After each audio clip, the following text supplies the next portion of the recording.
All right, man. My top 10 favorite films of 2018.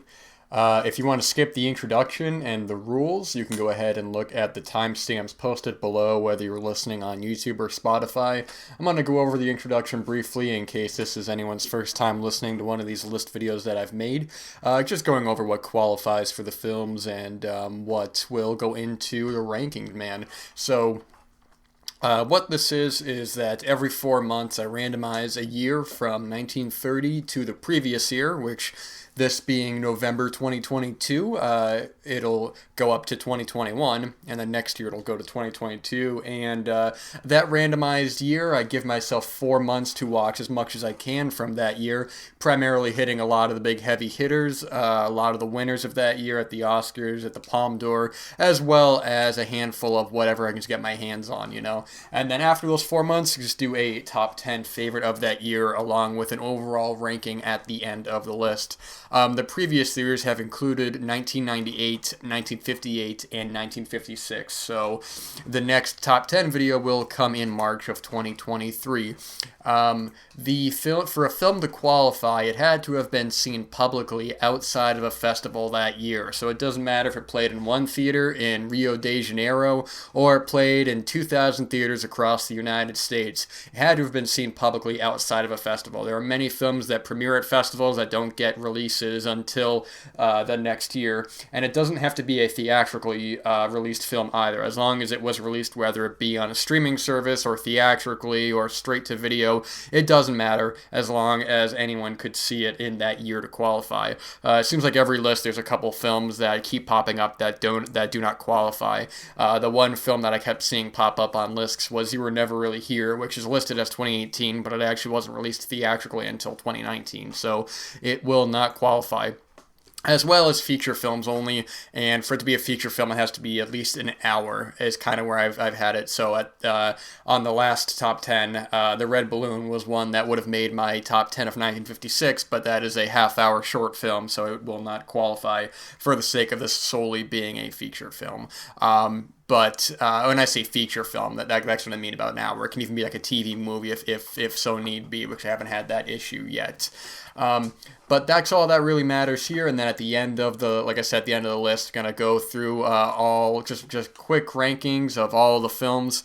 And another important thing to realize is that this is not a definitive list. I'm aware that I will see films later on that would have made a list of made a video of a list that I already did. So like I said, I'm sure down the line I'm gonna see another film from 1998 that I would have put in my top 10. This is by no means meant to be a comprehensive seeing every single thing from that year. This is just something fun to watch and rewatch a lot of titles that I wanted to get to. This is just for fun. This is by no means an objective ranking. I've said before I don't believe in objectivity in art. This is solely just subjective, what I feel are my favorite films, because ultimately you really can't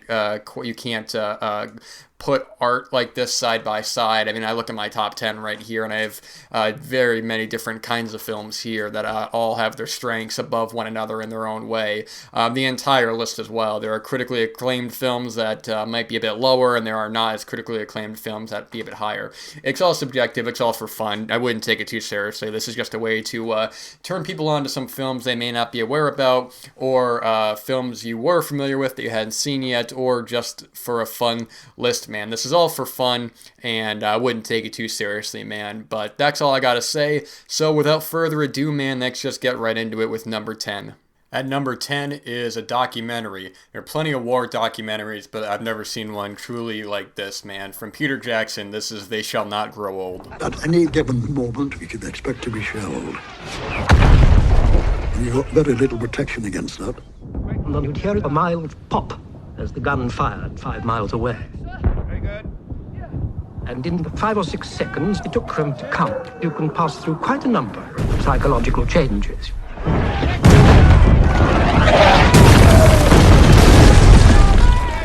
I can't remember anything more nerve-wracking than the continuous shelling without stop day and night. Well, we were always told that you never heard the shell that hit you, because most of them traveled faster than sound. You could literally feel your heart pounding against the ground. The emotional strain was absolutely terrific. Although a shell might burst 50 yards away, you might find a fragment of jagged iron, nearly red hot and weighing half a pound, arriving in your trench. So this was a second time watch for me. I had originally seen this film theatrically back in either 2018 or, you know what, it was actually at the end of 2018 because I remember this was a Fathom Events film that had done so well. They actually gave it a full theatrical run, at least for the most part. I don't know if this was a totally wide release, but I noticed that my cinema that had shown it had been given a full week-long slot for it, multiple showtimes a day, because when I saw this film, man, I should also mention I saw this in 3D.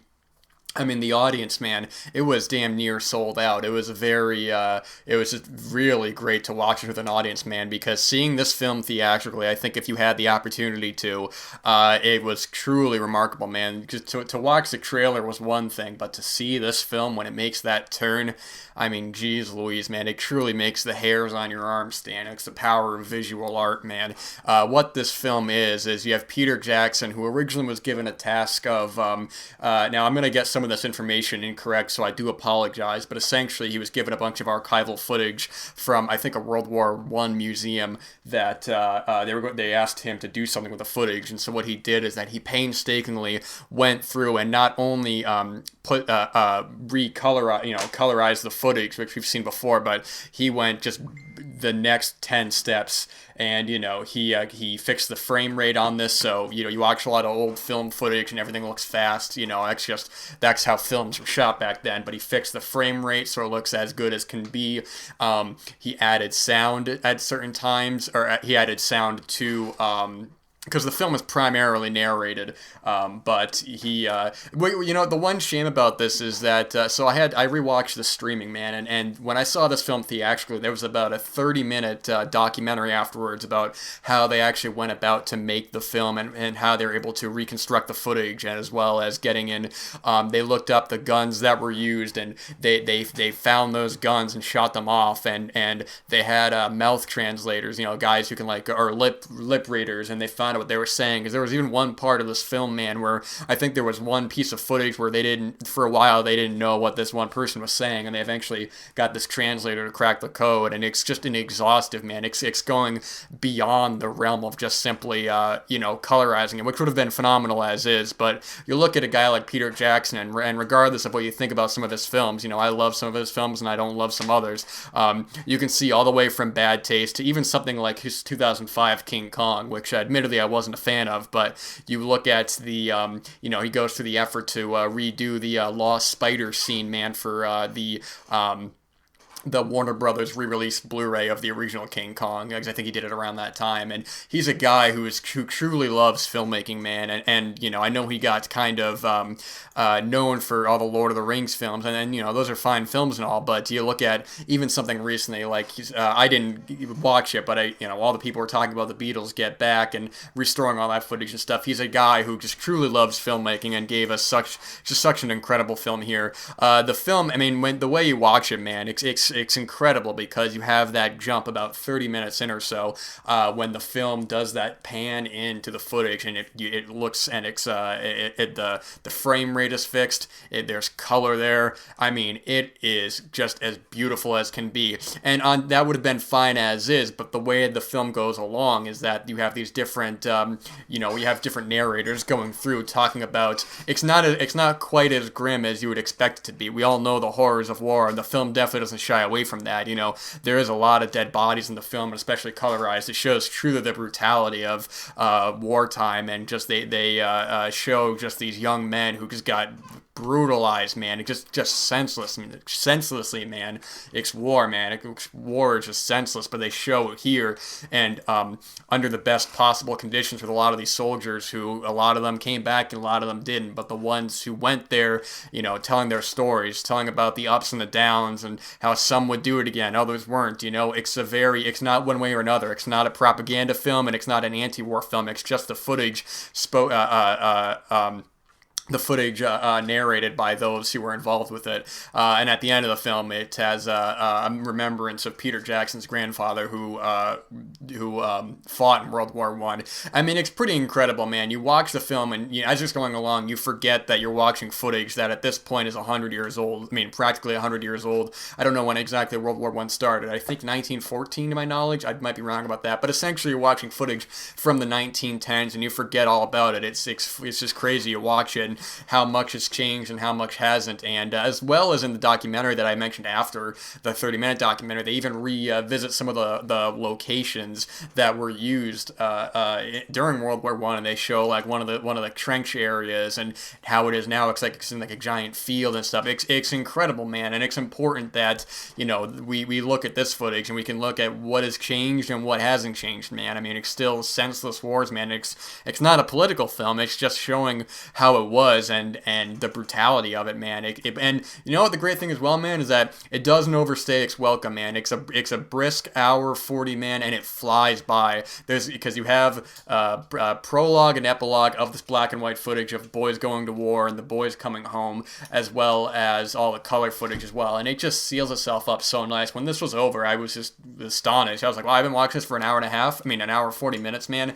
It's a film where it's one of these films you wish you could show everybody, because it's just incredible the amount of hard work and effort that went into this, man, and which would have been good enough, as a maybe PBS documentary or whatever, but seeing this theatrically was something else. And I'm not a 3D guy at all, and in fact I really can't stand seeing films in 3D, but this was one of the few that I would say if I had the opportunity to see in 3D again, I definitely wouldn't, because 3D still makes me nauseated, but I think a lot of people would benefit from seeing this in 3D, because it works out really well, man. It actually complements a lot of the footage in ways, and as well as some great shots in the film, man. I mean, there are some where these are not staged, these are just guys with cameras, but there's a couple times where you just see the beautiful background of the sky and just like rows of men just coming towards the camera and off to the side. It's truly amazing, man. It feels very cinematic at times, but you never forget that what you're watching, man, is real, and it's ugly and it's horrible, but it also shows the light in a horrible situation like this. And it's not a downbeat film. I definitely don't want to give that impression, but it's the light, whatever light there could be at the end of the tunnel. That is a senseless war like this, man. An incredible film, man. Truly one that I remember got a lot of talk when it came out, but has been kind of less talked about since. And especially with Peter Jackson being such a big filmmaker who is known to make these kind of big spectacles, these really big, epic, kind of long films. Like seeing a film like this after I had pretty much lost all interest after those Hobbit films. And I know about the production on those films. I'm not saying that's his or anything like that, but I'm just saying more so he's a guy who just when he puts out something like this, or from what I hear, the Beatles Get Back, you really see how much of a true artist this guy is, and how he really hasn't lost it. He's just gone different ways, man. So this one I rewatched on HBO Max, so if you're interested, check it out there. Incredible film. At number 10, it is They Shall Not Grow Old. Alright, man, at number 9 is a film that, on a rewatch, my opinion had significantly gone up from my initial viewing. That is Leave No Trace. Sorry for making you worry about me. If we had a phone, I could have called you. Always been able to communicate without all that.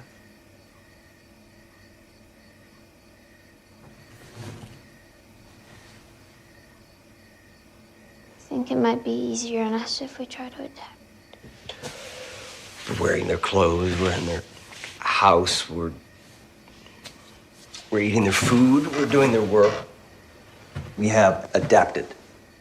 The only place we can't be seen is in this house. We can still think our own thoughts. Like you said.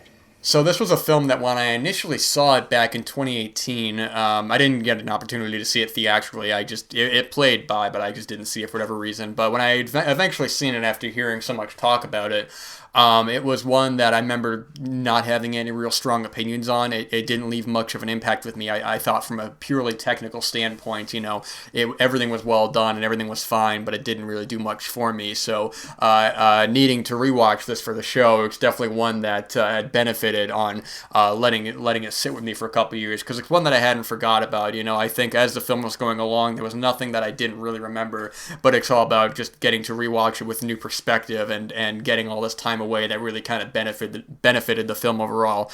This was one that I think a lot of people really liked from 2018. I was looking up a lot of lists of people's favorite films of that year, and I found that I saw this at number one a lot, or in the top 5, and for good reason, man. This is primarily a 2-actor driven film, man. You have Ben Foster, who is already one of my favorite actors as is. He's been in a bunch of stuff, and he always does a great job. Loved him in Hell or High Water.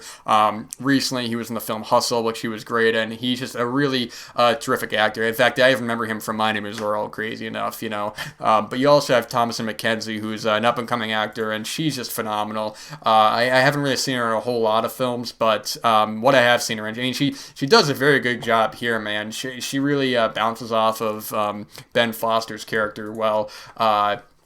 It's a very quiet film, very atmospheric. There are long stretches without dialogue where we have these two characters who are living I don't really know how much is a spoiler or not, because I think the trailer probably gives some away, but essentially, I won't get too into the specifics of it, but you have these two characters who are living in this park, this is government-owned park, and we start to learn why they're there. We learn more about Ben Foster's backstory and his daughter as well, and sort of where they're coming from, and the adjustments of trying to go into the real world. I don't think I want to say much more than that, because at a certain point, it feels like a very a 3-act film where you have the first act, which is entirely with just these two characters. There's not a whole ton of dialogue. It's a film where there's dialogue only where there needs to be, where it's exposition as well as building character development. And it's not as if they're completely off the grid in a way.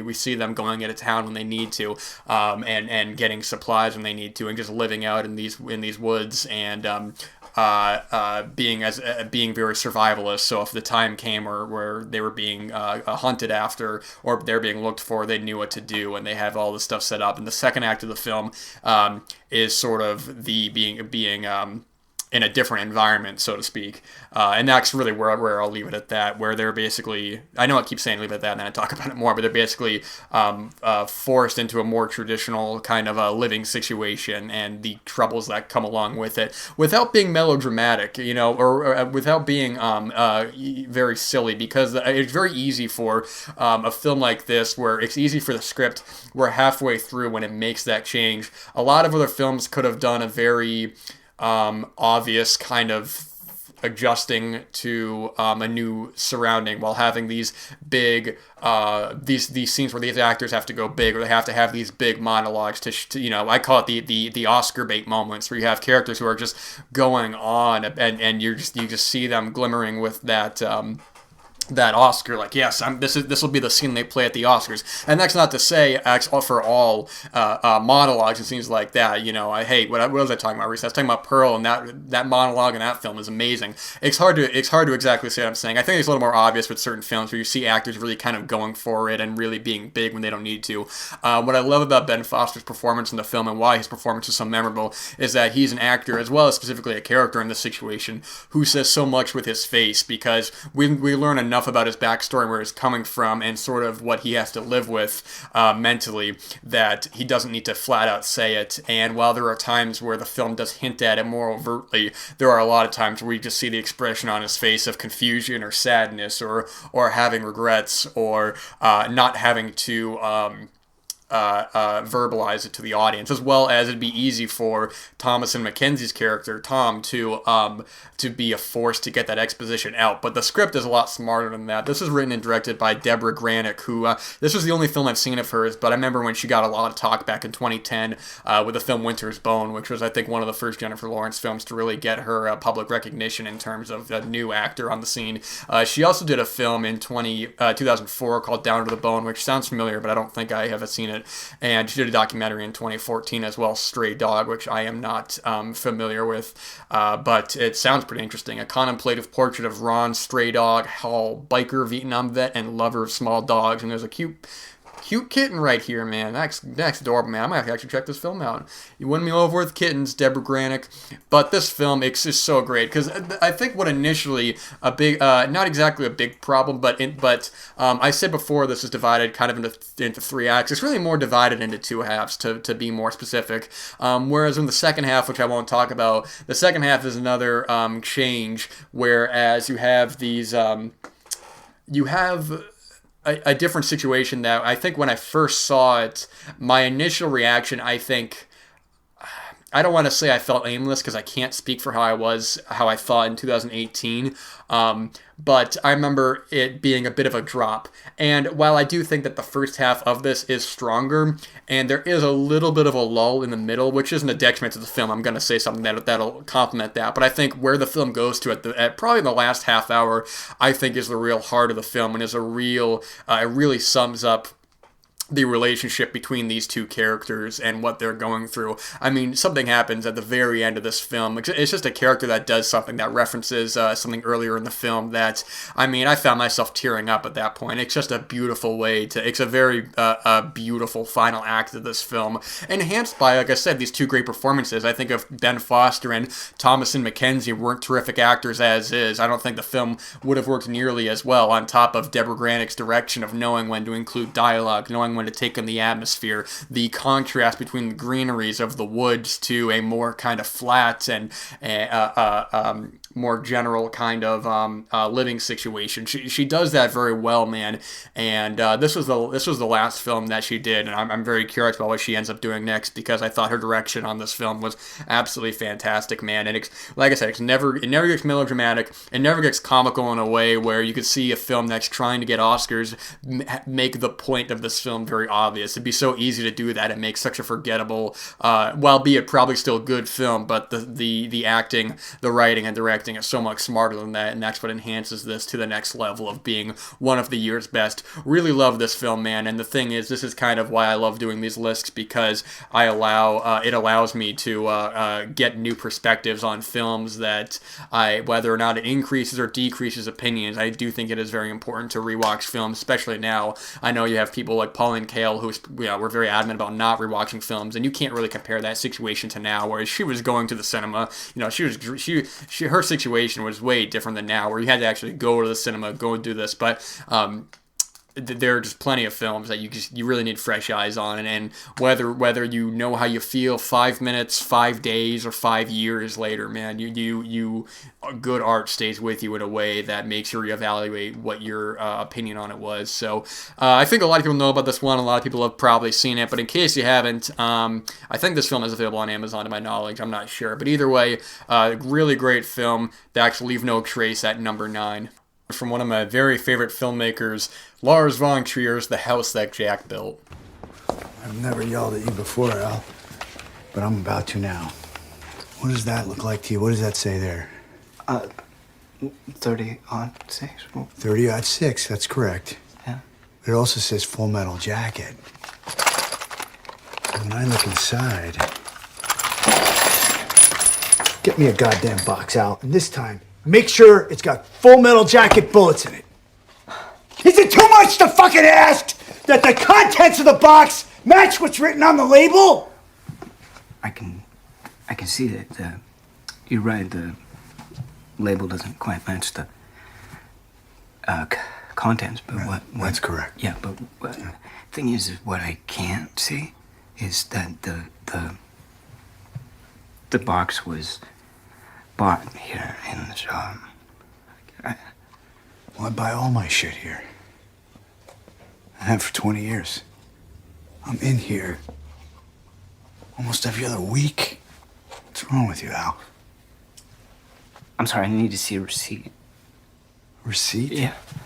Well, I don't have a fucking receipt. I don't ever recall getting a receipt here. Now I'm in a fucking hurry. Let me buy a new box. But this time, make sure it contains Full Metal Jacket bullets. Alright, this was my third time watching this film, man. Do you guys remember when this film came out and had that controversy with the MPAA? Yeah, man. Lars von Trier can't put out a film with some controversy, whether it be from audiences or from the MPAA or one thing or another, man. It was wild, man. I saw this film actually theatrically as part of a one-night thing that was unrated because I think the film had originally gotten an NC-17 for violence, and afterwards the MPAA said they didn't license, they didn't allow the film to be showed that way before some other thing I don't remember. So the film that came out on streaming was an edited version until it got released overseas first, which I imported that Blu-ray, and then it got a Shout Factory Blu-ray, which has the full uncut version of all 2.5 hours of that house that Jack built. And I don't even think the cuts were that major. I think it was just a couple seconds of gore. I mean, specifically in one scene, if you've seen the film, that was a big contention for the, I guess actually two scenes in the film. But either way, yeah, man, Lars von Trier, he's no stranger to controversy. People see his films, they're shocked, they're repulsed, they go to Cannes and they walk out. I think this film actually had walkouts too. Yeah, I see it right here, man. This film had its world premiere at Cannes Film Festival on May 14th, 2018. It was reported that more than 100 audience members, including some critics, walked out during the premiere, though a 6-minute standing ovation followed the screening.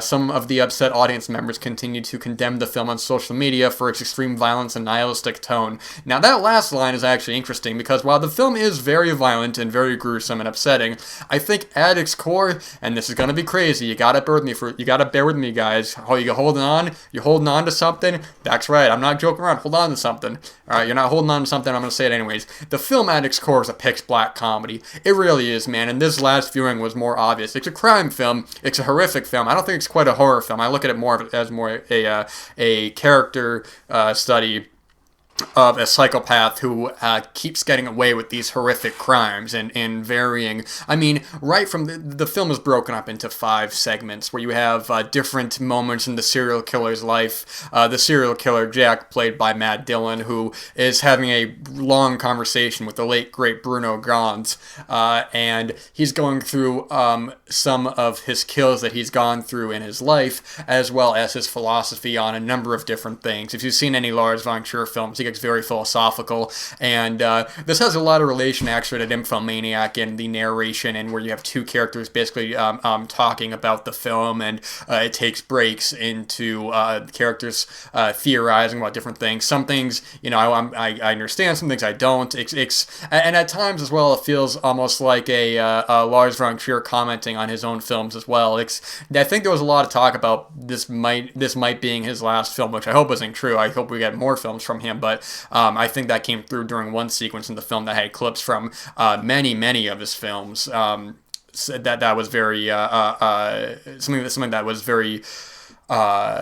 It stood out a lot. I just seen this footage as if this was going to be his final film, then it in my opinion it'd be very fitting. It kind of fits in with the tone of Nymphomaniac in a way where it has a very dark tone, but it's also very comedic at times because there are a lot of moments in the film that are overtly funny. You have Jack, who is an OCD, and there's a great sequence in the film where he, after he kills someone, he keeps going back into the house because he imagines that he missed a spot with the blood, and then he has an interaction with another character about that. It's very comedic, and the soundtrack as well, playing Fame by David Bowie in a very darkly comedic scene. And I think that's the thing to remember, is that although the film is very dark at times, including, I think there was one sequence in the film that a lot of people had a problem with, which is definitely horrific, but I think the CGI in that scene does kind of hurt the impact, in my opinion at least. But it's a horrific scene, as it should be, because it does show the horror of it, and that scene as well kind of goes into what Jack is narrating about hunting and kind of the relation between humans and animals and stuff. As way the film is shot, I think is really great as well. I really loved Lars von Trier. I mean, he's always done this kind of this handheld sort of I don't even want to say lo-fi because I don't think it's the right term, but after Antichrist and Melancholia, which worked for beautiful looking films, I really love the kind of more, I would say, Dogma in a way style. I mean, purely in the way that it is filmed, not in the Dogma 95 rules, because you can't compare. This is not. I mean, this is not The Idiots, but I'm talking about that style where at times you feel almost like the actors are getting their own free reign to do what they want, and the camera doesn't exactly know what they're going to do and all. And I know that Von Trier has had his other films like Europa, which, hey man, that's actually coming to Blu-ray soon. Look at that, man, about time. But he has his other films like Manderley and Dogville and films like Dancer in the Dark. You guys ever see that film he did? He wrote with Thomas Vinterberg. What is that movie? Dear Wendy. Man, what a really good film that is that no one talks about, man. That's a solid film. Give that one a watch if you haven't actually seen it.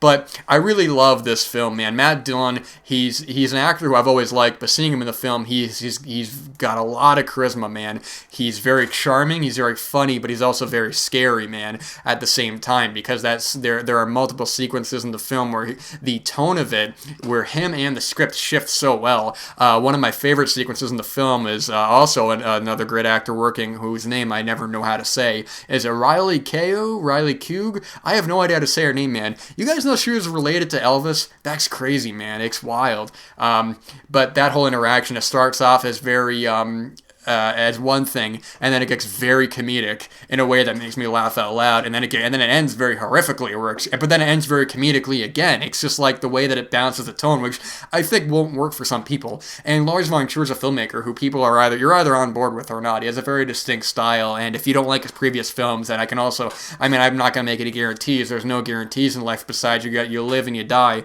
But you're probably not gonna be big into this film. So if you've seen specifically more of his recent films, his post kind of rehab films that he's made since his depression trilogy of Antichrist, Melancholia, and Nymphomaniac 1 and 2. Although you definitely shouldn't skip out on his previous films as well. I think I've seen all of his films except for about 2 or 3, and I think I like or love all of them. Even Mandalay, which is probably my least favorite, I think has actually some very interesting moments in the film, and that kind of goes into, on top of it being a very handheld style of directing, I really like how that film is framed, of it being something like a play.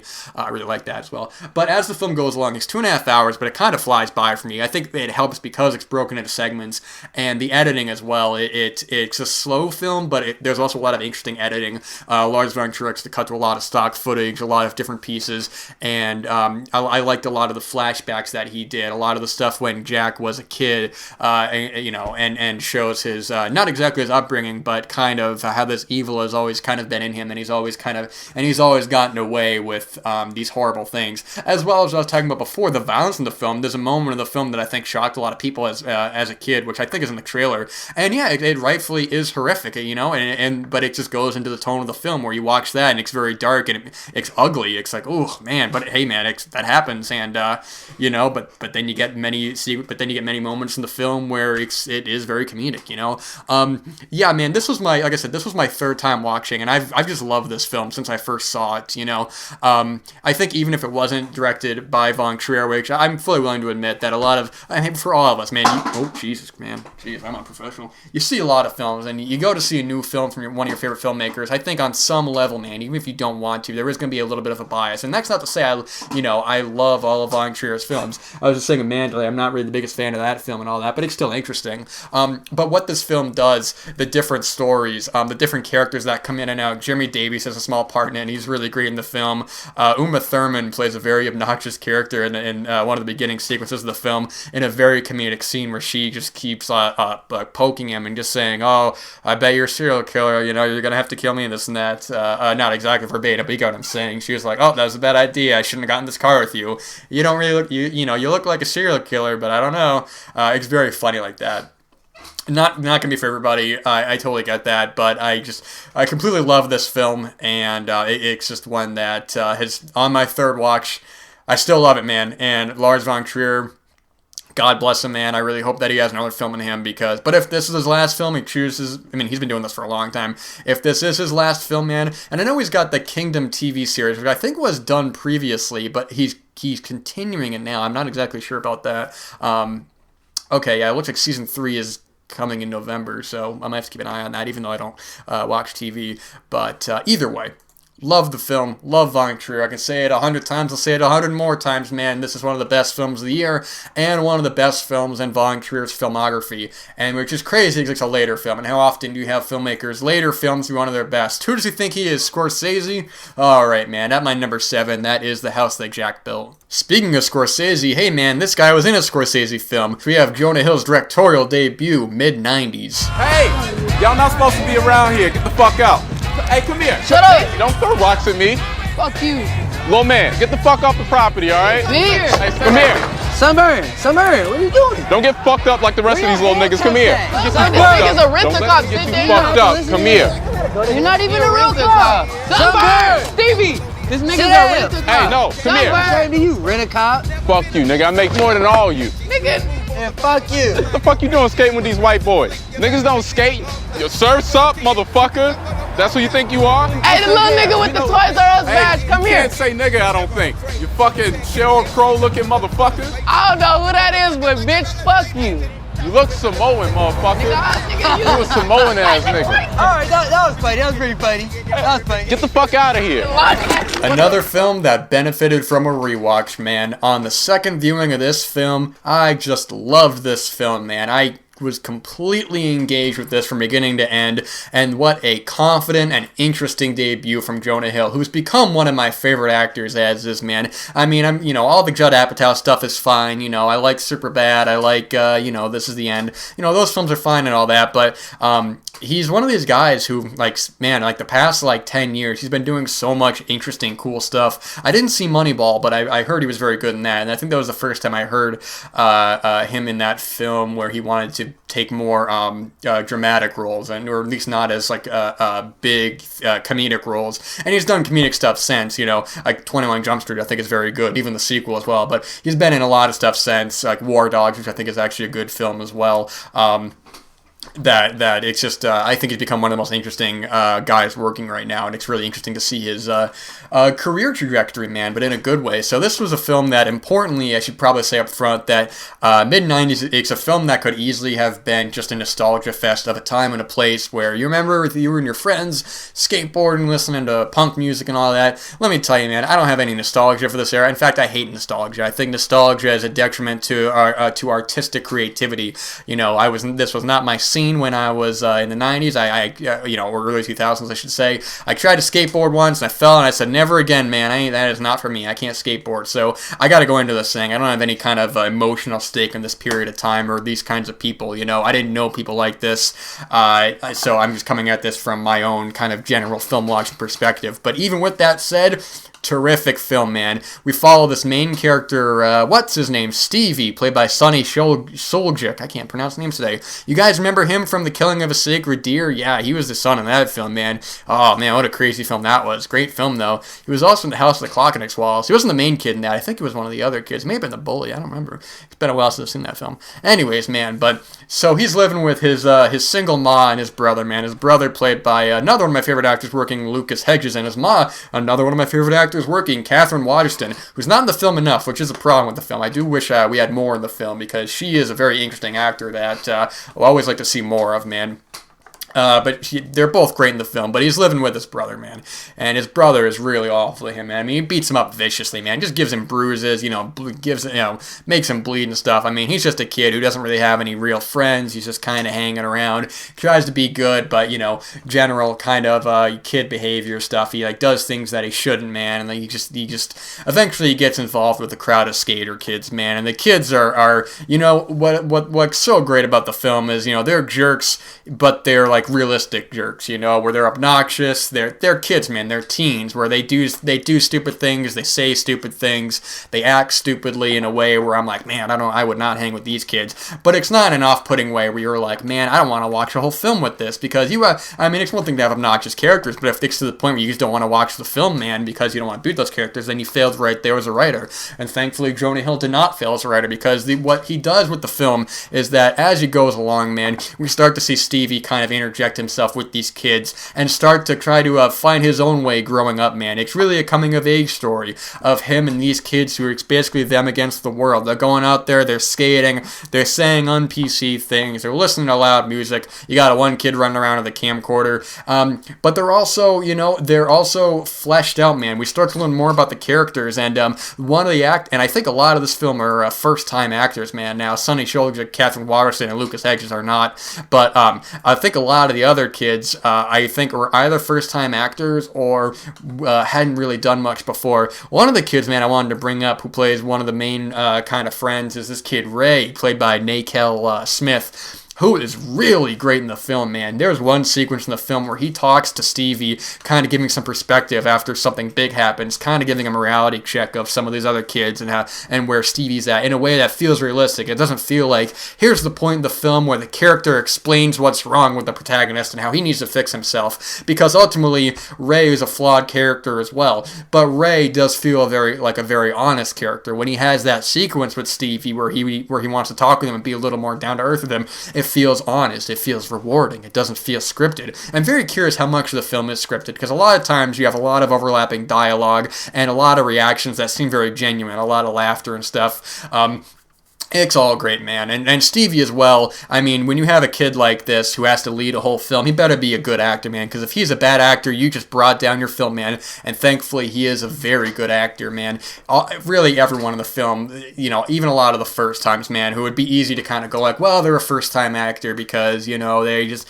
I don't know how Jonah Hill directed this, man, but it seems at times so natural. And a lot of the moments in the film and sequences feel so natural. Like I said before, I do wish that Catherine Waterston was in the film more, because there's one moment in the film that I thought was actually, it wasn't really played up, but I thought was very heartfelt, where she kind of talks to Stevie. It's a very brief scene, even in the middle. It'd be very easy to put it at the end of the film, where she kind of talks about, like, you know, what happened to us. We used to, you know, be best friends and stuff, and we start to see her loneliness as a person, with a cameo by Harmony Korine. Funny enough, I was like, wait a minute, what's going on here, man? But we also see Stevie growing up and having that rebellious era where he doesn't really know where he fits in, so he kind of clings to these skater kids. And there's a lot of funny laugh out loud moments in the film, and it's a very un-PC film in a way that feels honest and natural, where you have kids saying just crazy things, because hey man, when you're a kid you say crazy things. You know, I said crazy things when I was a kid. Hell, I still say crazy things, not to like the stuff in this movie, don't get me wrong, more than crazy things like I think this film is better than this film, you know,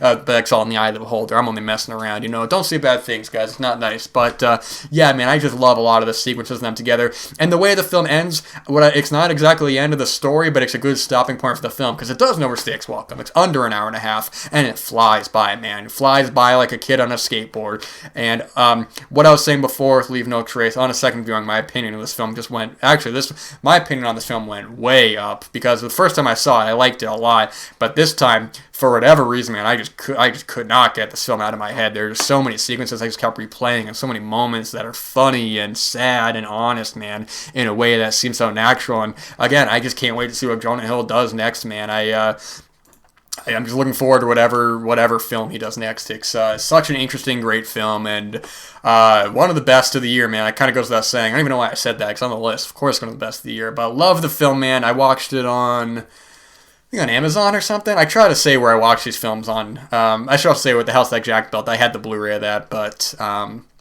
you can find that pretty easily. Anyways, man, mid-90s, great film. Alright, man, a fresh cup of coffee here to talk about the next film. And I realized that in my previous recordings, man, I got some of the numbers wrong. I mixed them up. This one actually is my number 6, though. I try to edit around those, but some I just left in. So if you hear that, just disregard it, man. Anyways, number 6, man. This is actually the only film on the list, man, that was a first-time watch. And for a first-time watch to be this high up, it's really got to mean something, man. This got a lot of talk when it first came out, and it's one that I always heard about, but I actually really didn't know anything about it. Writer, director, actor Jim Cummings in his feature film debut of Thunder Road. She used to sing Thunder Road to me when I was going to sleep. And I'm not a singer or dancer or, anything. My daughter's a creative one. But people said it'd be a good idea if I brought it in, so I brought it in, and yeah.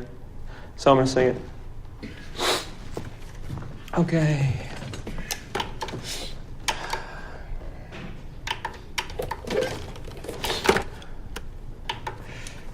I had it working this morning, I promise. Come on, just fucking work. Come on, please. Sorry.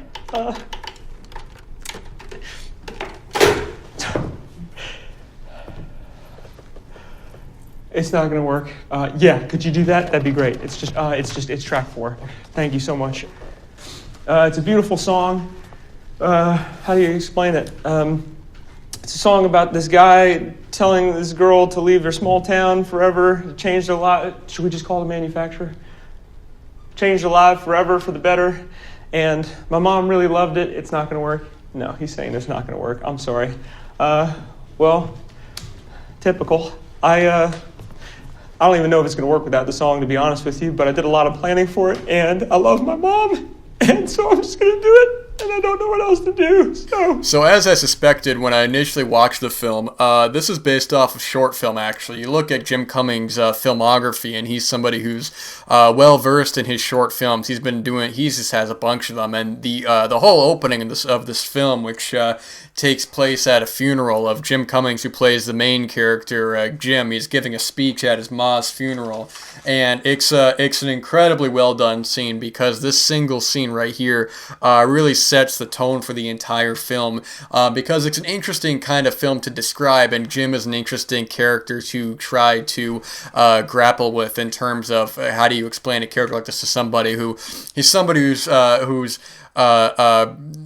mentally unstable but in a realistic way, where he has these outbursts and he's prone to anger, but it's in a way where it doesn't feel melodramatic and it doesn't feel Hollywood. There's times in the film where, I'll get into that in a little bit, but you have his character Jim, played by Jim Cummings, who is having pretty much something of a meltdown in his life. His mom just died, he's going through a divorce, he's trying to keep a steady relationship with his daughter, Crystal, played by Kendall Farr. He's a cop, but the other cops don't really like him all that much, because he's kind of a pain. He's got a friend, his friend Nate, played by Necan Robinson, who, he's a well-developed character right there, man, because you can see that he wants to be a good friend of them, invites more for dinner, tries to be a good guy, but we just see the strain and how difficult it is for Nate to keep the friendship going with him, because Jim is, at times, he's very just unstable, but in a way where he's never, you never don't like him, even when he reaches, times of just, where he's clearly in the wrong. But what I love about this film, and what I love specifically about Jim Cummings' directing, writing, and performance, is that he has the whole opening of the film, man. It's a long monologue, and it's very easy for an actor to actor, writer, director, the triple threat right there, to let his narcissism get in the way, where they almost feel like they have to prove something. Just look at me, I'm saying this long monologue, and that's great and all, but what sets this film apart is that it's the performance of that character, man, because the film is constantly doing a balancing act of comedy and drama, both, oftentimes in the same sequence. In that opening sequence, man, you really feel for him. He's a very heart-wrenching scene where he's talking about his ma, but at the same time, there's also some there's some funny moments. He wants to do this whole ridiculous dance, but he can't get the CD to work to play Thunder Road, and it's just a whole great scene. But I think probably my favorite sequence in the film is a long monologue that he has, probably about halfway through, or so a little more than halfway, where he just has a total breakdown, where he has this whole big speech in front of the other police officers, and that as well really sets the tone for the film, because in that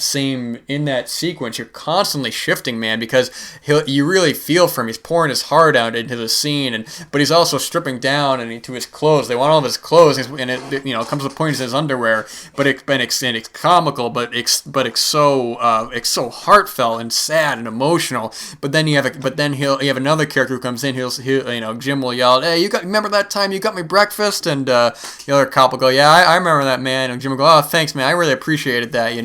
It's a balancing act that does it so well, along with the great sequence in the middle with Mason Blair. Is it Mason or Macon Blair? Mason Blair sounds more right. But that scene as well, where he keeps he tells him not to swear, and he keeps accidentally swearing in a way.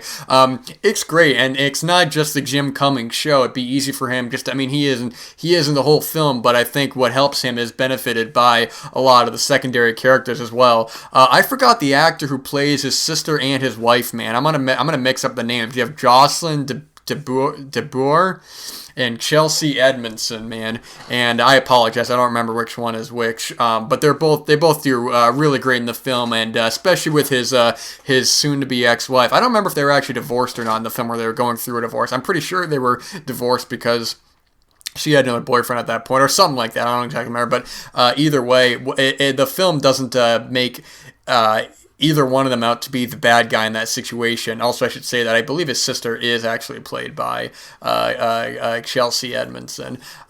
Looks like that's the case, man. But it shows that they had a troubled relationship as is, and neither one of them is directly at fault, but they both want the best for their daughter. And you can see at times where both will make a mistake where it's very easy to blame the other one for that. It all comes down to the writing, man, and how everyone really is on the same wavelength in terms of the specific tone that the film sets. I mean, I think the poster right here, man, where you have him kind of doing this pose in front of a funeral, in front of a casket, really kind of sets the stage for the film. And as it was going along, it's just a great character piece, a great character-driven film. And then when you get into the third act, it's got a very bittersweet ending where it all kind of it wraps up in a way where it feels very honest and real, but not downbeat. It feels like this character who maybe doesn't have a total transformation, but actually went through this journey on his way and has taken these experiences of the women in his life, his ma, his sister, his ex-wife or soon-to-be ex-wife, and his daughter, man, and has taken that into what's going to be probably a better next step for him. The film, Jim Cummings, he just goes past all cliches and makes a very funny, very heartfelt and sad film that really just stuck with me, man. It's one that after I watched it really just made me want to see what else he's done, because he's done 2 feature films since, both of which have gotten actually a good amount of talk. The Wolf of Snow Hollow and The Beta Test. Is that the name of it? The Wolf of Snow Hollow, man? Let me look up that. Yeah, The Wolf of Snow Hollow, which I've been hearing some great things about, man.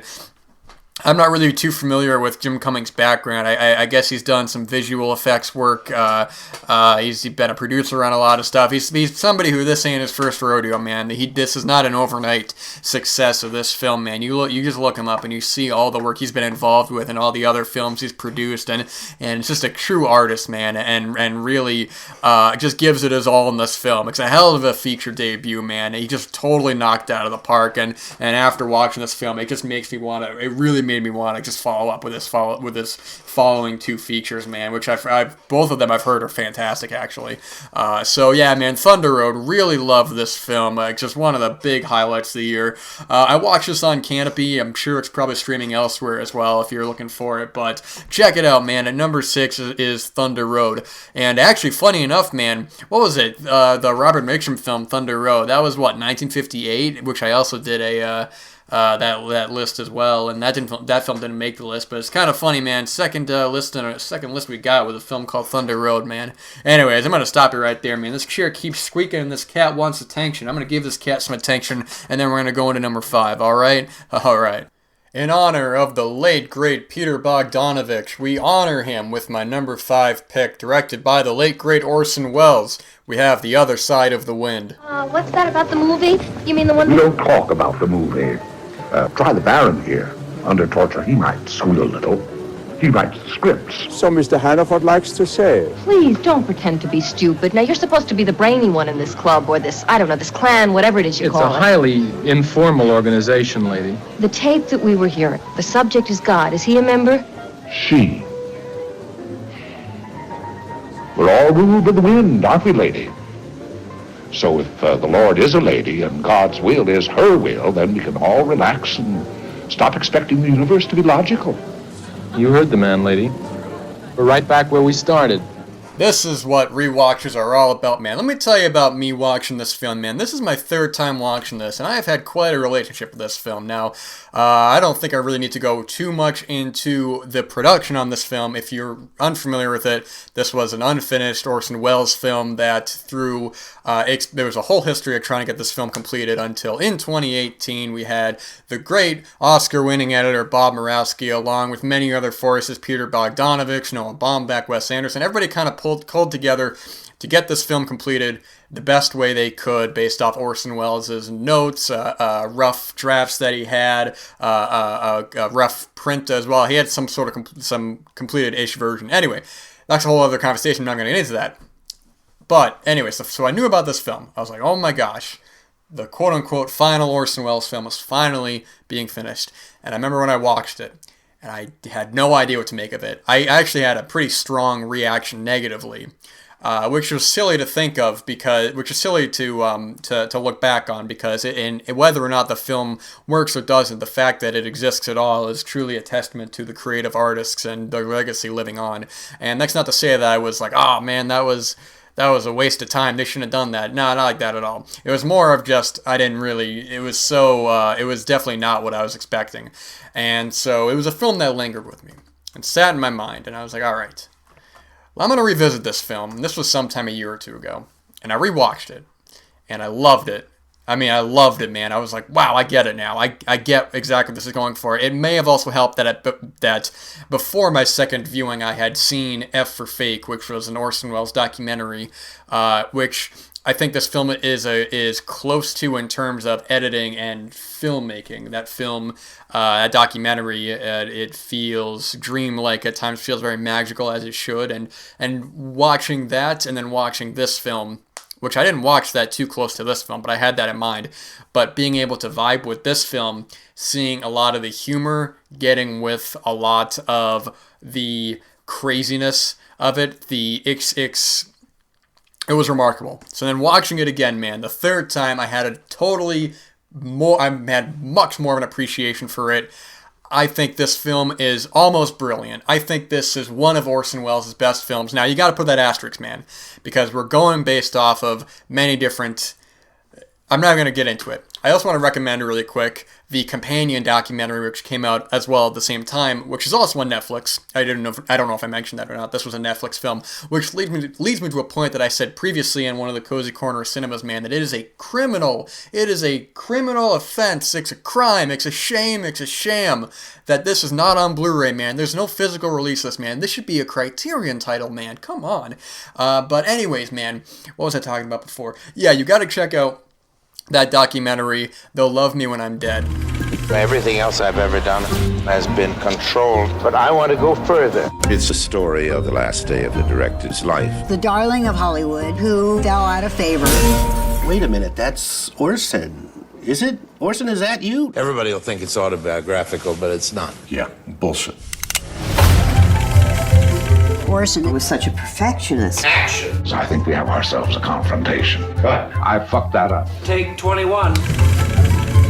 He was creating an environment where others would get sucked into it. It was this circus of scattered souls. It's Orson, it'll be something. We were totally out of reality. And he said, if anything ever happens to me, I want you to promise me you'll finish the picture.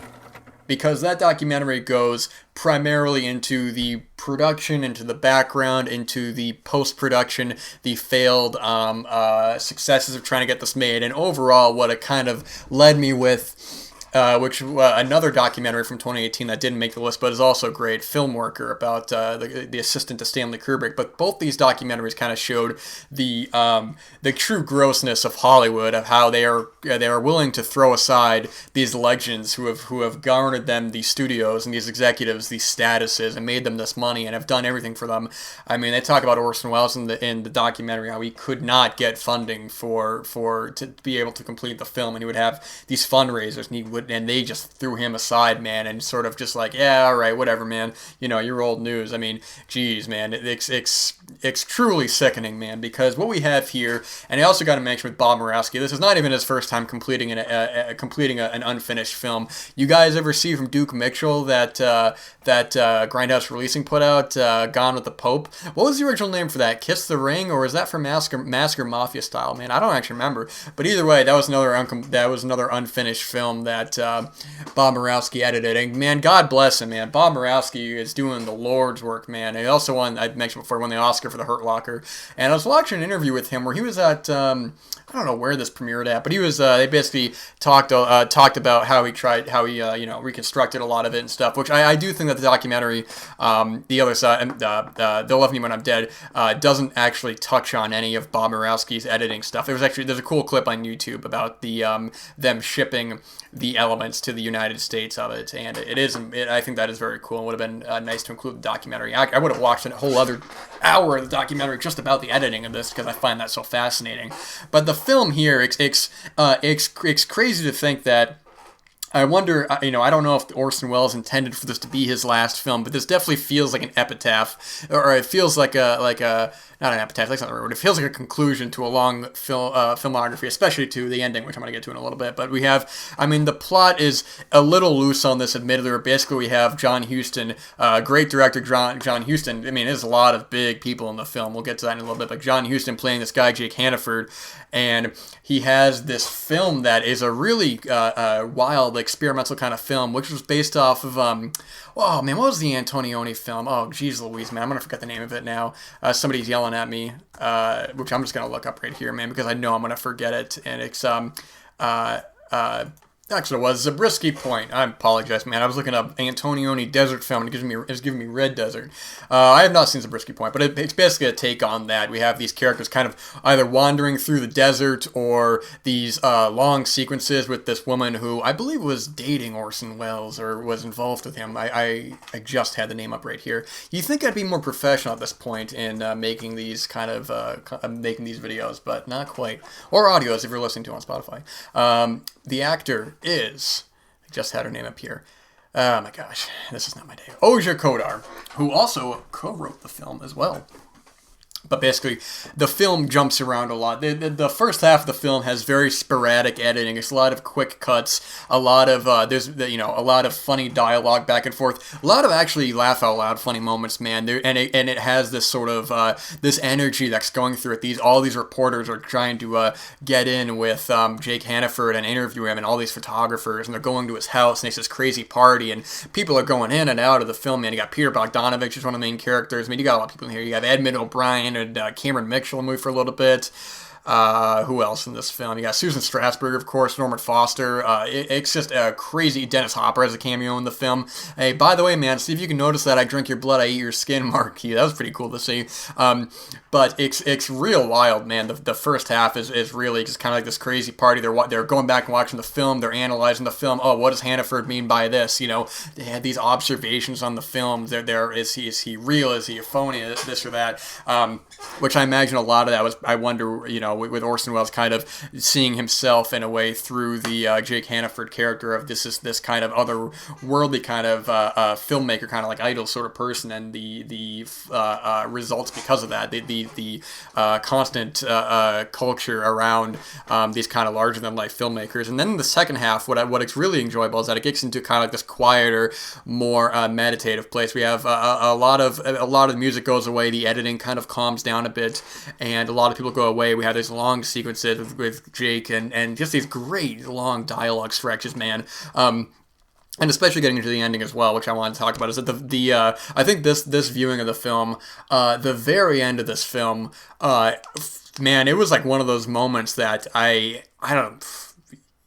it's like I can't even tell you what I felt in that moment, man. The final shot in this film, actually, the final 15 seconds of this film, I think is it feels like such an end to one career and kind of like one end of an era. It's sort of like Hollywood being in this new transition, and it's sort of like something involving a drive-in. It's like, I don't want to give it away. It's not even a spoiler, but I think you got to see it for yourself. And the end of this film within a film, this Zabriskie Point kind of film, it's just such a fun film that, we'll never know what Welles' version would have been in a lot of ways. We can speculate a lot of it, but I guess with seeing F for Fake, and especially with what Murawski was going off of in a lot of the notes and stuff.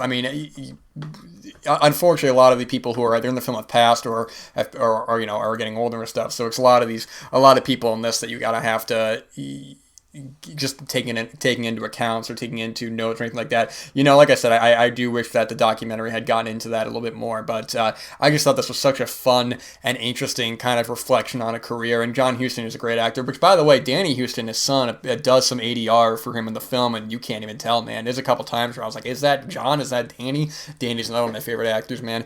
John Huston's a great filmmaker, but Danny Huston's a great actor. But yeah, love this film, man. If it doesn't hit for you the first time like it did for me, just know what you're getting into. I would say familiarize yourself with some of Orson Welles' later work, and I found myself watching a lot of interviews with Orson Welles, either on like Johnny Carson or some of them Murawski at the film festival. Anyways, man.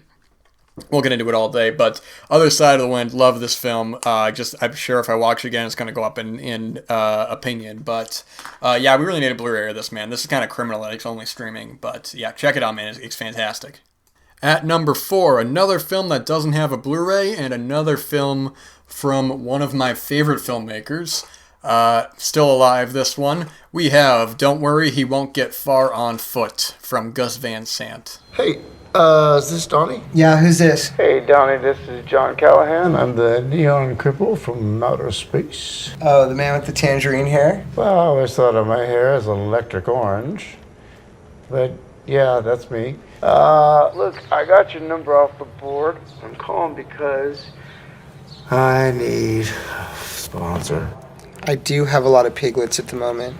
What are piglets? I need a sponsor. My sponsees are piglets. That's funny. Wow. You want me to help you get sober? Well, I saw you speak, and I really like what you had to say about the 2 pairs of pants and the one with shit. So, John, I don't know if you're serious. Oh, Jesus Christ. Oh, I call him Chucky. What?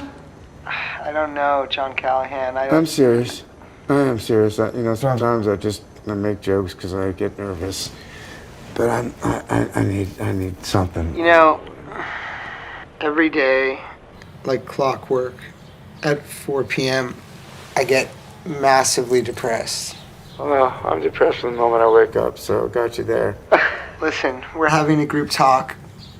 My place on Saturday. Why don't you drop by? Ooh, a talk? We'll talk about Chucky. The other piglets are coming by at 1 o'clock. 4014 Northwest Johnson. Don't be late. So Gus Van Sant's a real great filmmaker, man. He's like Soderbergh in a way, like Steven Soderbergh, where he does a lot of different experimental kind of stuff. Some of it works, some of it doesn't, but then he just like knocks it out of the park and does something really great like this, man. Also with Soderbergh in a way, he did a lot of films with the first-time actors, man. You ever see Elephant from 2003? That's a real great film, man. I did Paranoid Park. I like that film a lot. I didn't see Last Days, man. Was that Michael Pitt in that film? And it doesn't matter. Either way, man, Don't Worry, He Won't Get Far on Foot. This is another streaming exclusive film. This was an Amazon film, and this was based on a true story, man. You got this guy, John Callahan, played by Joaquin Phoenix, who's kind of going back and forth in his life. He's paralyzed, man. He's in a wheelchair. Can't move. He was, and he's looking back on what led to that. He was, a real alcoholic. He was just going out and drinking a bunch, just, not doing a whole lot with his life. And then eventually one night, after getting in a bad accident caused by somebody who wasn't even really that familiar with, this guy Dexter, played by Jack Black, who, in my opinion, is very good in the film, but is not utilized enough. He starts to reflect on his life through anger and forgiveness and coming to terms with his own kind of inner demons, as well as using his hands to make these very un-PC, controversial kind of drawings and cartoons. Think of like Robert Crumb in a way. These sort of like very un-PC, but also very like darkly humorous kind of stuff. And I mentioned Jonah Hill before because I think this was the film that really kind of showed me how amazing of an actor he was. And I mean he's fantastic in The Wolf of Wall Street. Don't get me wrong about that. But here it's something about his performance where he has such a tenderness and a generosity, but feels very real. He's playing a hippie kind of character who runs this support group with people who have different kind of illnesses or sicknesses. Plus, we got Udo Kier in the film. Oh my gosh, when he showed up, I was like that's just great, man. It's never a bad time when Udo Kier shows up. the film is very non-linear in a way where we jump back and forth a lot of times. And I remember when this initially came out, I think I read something where some people were a little confused on exactly the timeline of a lot of events in the film. And I don't think it's that hard to put the pieces together. I mean, it's pretty easy to see kind of the development of this character in a way where I feel like a big plus of the film is Joaquin Phoenix's performance, who, in the past 6-7 years has been on a streak of these really excellent films and these really excellent roles. One of the 2018 films that I didn't rewatch, but the other film being The Sisters Brothers with John C. Reilly, Riz Ahmed, and Jake Gyllenhaal, which is also a very good film as well. I just didn't get an opportunity to rewatch it, but I do like that film quite a bit. But he's a character actor now where you see him choose a role for a film, and it's usually going to be a pretty solid one. I mean, I look at some of his recent work in the past 10 years. He's done movies like Her or The Master or Joker, and I think those are all great films. And even recently, Come On, Come On, which I liked a lot. He's just a really phenomenal character actor, and he brings a lot of vulnerability here, man, because you just totally see the rise and fall and rise in a way as somebody who's just used to this normal lifestyle, this self-deprecating, getting day drunk lifestyle, and having to realize that he, while he's not physically at fault in the situation, he is. He's at fault where he could have prevented the situation in a way. What I think probably my favorite sequence in the film is towards the end, at least in the third act. There's a long sequence between Donnie and John, Joaquin Phoenix, and Jonah Hill, and it's primarily a lot of dialogue from Jonah Hill where Joaquin Phoenix asks him a question, and it's this really great exchange between the two of them that I think is one of the big highlights of the film. I'm not really familiar with the work of John Callahan. I know this is based off a book of his. I also forgot to mention Rooney Mara in the film plays Anu, who's I think she's supposed to be Swedish in the film or something like that, but the way the film is shot, it does a very good job. And I like Rooney Mara. I've never been like a huge fan of her in films, but I've always thought she was a good actor. But what I like about her performance here and the way that she's directed is that she seems very angelic in a way where when they first meet, John is at the lowest of the low. He's in the worst possible situation, and she seems like the total contrast of that. She's a very gentle, sweet character in a way where you could totally see why someone would easily fall for her. She's just, on top of being beautiful, it's just the way that she handles herself. She has this soft-spoken voice that the way it's directed puts her on, like I said, like an angelic kind of like this light behind her kind of level. The film is very funny as well. I mean, it is a comedy, but more so a drama, but it is a comedy. There are plenty of great interactions with the film. Jonah Hill has a lot of really great moments. And speaking of comedy, Jack Black plays the film straight, but he's very good in the film as well. What I was saying before is that I do wish that he was used a bit more, because if I did have an issue with the film, I think that we're away from that character for a long time for most of the film, and then when we eventually come back to him, there's a lot that I wish we could have seen more of where he was coming from in the fallout of this of the event that happened. But that's only a minor detriment to the film, because I think Jack Black, who is a fine comedic actor, but I think really when he shines, where he shines is in a lot of either dramatic roles or kind of middling humorous roles like this. Like Bernie, I think is a really great performance and a great film. I really like Jack Black in The D Train, but then again, I love School of Rock and a lot of his big films. And but yeah, it's just how Van Sant directs a lot of his actors. He's great at directing actors, man. Like I was saying before, is that even in his films with first time actors like Elephant or Paranoid Park, he's able to direct them in a way where in those films specifically, even if not every character or every actor, I should say, is phenomenal or is amazing, they're all able to match the specific feeling of the film, which is what I think this does as well. Also, speaking of Jonah Hill, one thing I wanted to mention before is that actor from mid-90s who I'm going to pull up right here that I mentioned previously. He has a cameo in the film. I assume this is probably filming around the same time or so. Sonny Soljic, there's a sequence in the film where I forgot he was actually in this as well briefly, but when he popped up, it was a nice kind of cameo. But yeah, either way, like I said, this is one that is it's only available on Amazon. Unfortunately, this really does need a Blu-ray because I think this is one of Van Sant's strongest films in his already incredible filmography. He's a guy who I've just really enjoyed or loved most of his films, whether it be Drugstore Cowboy or My Own Private Idaho or Elephant. He's just a guy who, and I haven't seen all of his stuff. I'm not gonna act like, I know he's got I know a couple of his films aren't too well received, and I'm not too crazy about the Psycho remake and all that. But he really is a really interesting artist now, and I'm looking forward to whatever he does next. So, yeah, what was that, number 5? Yeah, man, at number 5, nope, it's number 4, not number 5, who am I talking about? Don't worry, he won't get far on foot. Speaking of a director who's had a long and interesting career, let's talk about Paul Schrader, and let's talk about at number 3, First Reformed. Did you see the doctor? Yes, I made an appointment. There was a bit of a hang-up with the insurance company, but God, they make it so difficult. Yeah, well, that's what they do. Mm-hmm. You need someone to take care of you. Esther, we tried that. I'm not made for that. For what?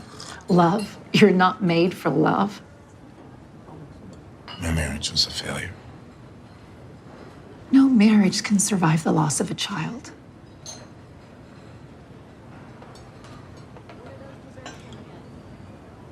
It's not right. Is that what you think? That what we did together was a sin that we transgressed? No, that's not what I think. I've seen enough real sin to know the difference. It's just... Okay? Okay. I understand. I care about you. I want you to be happy. Well, I am happy. So First Reformed, man, this is as well my third time viewing this as well, and like The Other Side of the Wind, each time has gone up and up and up. This film and the next two are all three that I gave a 5 out of 5, and I think, I've mentioned before, I think star ratings or number ratings are not a great way to project to show a film's quality, because the next three films, or this film and the next two films, I think are all phenomenal in their own unique way. But I just want to kind of put that out there as the basis of how strong I think this film is. But it's a film that even on this rewatch, it was just so fresh with me. This is just everybody at their top game, man. You have Paul Schrader, who he's a director, man, and as well as a writer, most famous writer of Taxi Driver, or the writer of Taxi Driver, I should say. But a director who is always doing really cool stuff, even if it's not always great stuff. Even some of his films like Patty Hearst or The Comfort of Strangers. Two films I like. I like Patty Hearst more, but two films I like a lot. I don't love either of those films, but they're very interesting films as well. And even recently we had The Card Counter, which I thought was okay. I thought it was decent. And I didn't even know he had a new film out this year, a Master Gardener. I had no idea this existed, man. Well, I'm gonna have to keep an eye out for this. But yeah, so Paul Schrader, who's constantly making films, you look at his filmography, and all the way back from '78 with probably my favorite film of his, Blue Collar, all the way up until contemporary. It's just a guy who is, I haven't seen his super recent films, I should also say. I did see Dog Eat Dog and Dying of the Light, but I haven't seen The Canyons, I haven't seen Adam Resurrected or The Walk or any of those. So I'm talking more so about a guy who's been around for a while and is always doing just cool stuff. And this is just, like I was saying with Lars von Trier and Gus Van Sant, this is one of the best films of his career. It's a very smart film. It's a very quiet film that's led by a bunch of great performances. Ethan Hawke is an actor I already like a lot, but the way that he plays it is very quiet, very contemplative. I remember when this film came out, man. It was around the same time as You Were Never Really Here, which is a film I like. I mean, which is a film I actually love, but that's a 2019 film, so that's why it hasn't come up. But when people were talking about that, I mean, there was that blurb that was like this generation's Taxi Driver, this and that. And that doesn't really apply to that film. That's a pretty poor quote to choose on that film, because if anything, this film feels more like it, about this character like Travis Bickle in Taxi Driver, who is keeping a journal, and we are seeing his this Taxi Driver more of his psychological and mental breakdown, his downfall, whereas Ethan Hawke has that in him, but it's a different kind of performance in him, where we have his relationship with this character Mary, played by Amanda Seyfried, who comes to him because her boyfriend, or I'm sorry, her husband, is having these really awful thoughts, and is very depressed about the world and about the climate and how the world is dying. So this kind of this situation, I should also say Ethan Hawke is Ernest, or is it Ernst? Yeah, Ernest, whatever. Taller, and we learn more about his backstory, the people around him in his life, and really what has led him to have a question of faith in a way that the Schrader script and directing is so smart, because when it comes to topics of religion or anything of that such, where it's very easy for a poor screenwriter to make the very obvious message, or make very obvious messages, I should say, where they're saying some sort of denouncement against religion. It's a very easy way for a message like that, where somebody has this sort of vendetta against a topic like that. It's very easy for them to make a very sloppy and obvious script to appeal to the general masses. But what this film does is that it's not exactly a denouncement. It's more so about this character who, when we learn more about where he's coming from, which isn't even very late in the film, it's actually very early on, we get an idea where he's coming from and why he joined the priesthood, and sort of his conflicts in and of himself more so than anything else, and that question of faith of letting the planet kind of turn into this thing. And the way the film runs as a whole is something that should be pointed out. It's got a very specific feeling to it, the way that Paul Schrader writes and directs it, and edits it as well. Actually, I'm not sure who the editor was on this film. I'll take a look at that. But the majority of the film, man, it's almost every shot in the film is on a tripod. And I should also say that the editor on this film was just right here. This is not my time. Quite a few editors in this film. Okay, never mind then. Anyway, so essentially, okay, but the main first assistant editor, we have Max Berger, Avalon Hall, Gina Kalim. There's a lot of names here. Am I gonna run all through these? Nah, you got what I'm talking about. Anyways, my point is that it's the way that it's got a certain feeling to the way it's all done, where a lot of the dialogue is very matter of fact.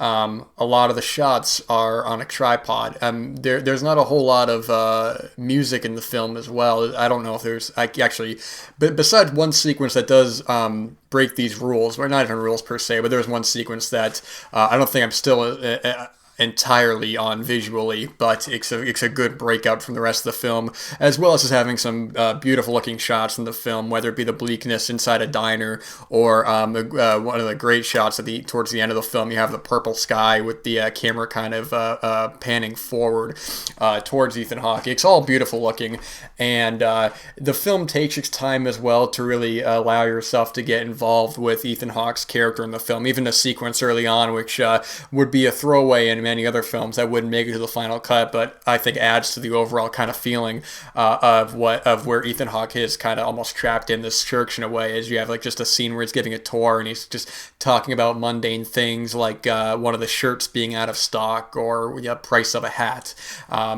Somebody tells a joke and he doesn't really react to it. It kind of feels like, Paul Schrader is really great at these kind of lonely, really kind of working class sort of people, whether it be in Taxi Driver being the big one, or like, you know, he wrote Raging Bull as well, or even something like The Last Temptation of Christ, where you have, you know, Jesus in the film who feels very isolated and feels very contemplative. As well, I also want to mention that Amanda Seyfried, I think, is really stand out in the film. She has a very quiet, very somber performance, and she's an actor who I've seen in quite a few films and has never really been something that I took away from, not as a negative. She's just never been an actor who I've particularly, she's not a draw for me, but here the way that she plays it is very subdued and very melancholic, but in a very honest way, as well as Cedric the Entertainer, who has a very small part as well, but when he shows up in the film, he feels very honest. He feels like a real person. I also got to mention as well, who is an equal whenever she's on screen, is Victoria Hill playing Esther, who has a background with Ethan Hawke's character, really great in the film as well. She only has a handful of scenes, but she, again, feels very real. Everybody in the film feels very real, and I mean, there is the comparison to Ingmar Bergman's Winter Light, which the film is a partial remake only exactly in the well, I don't want to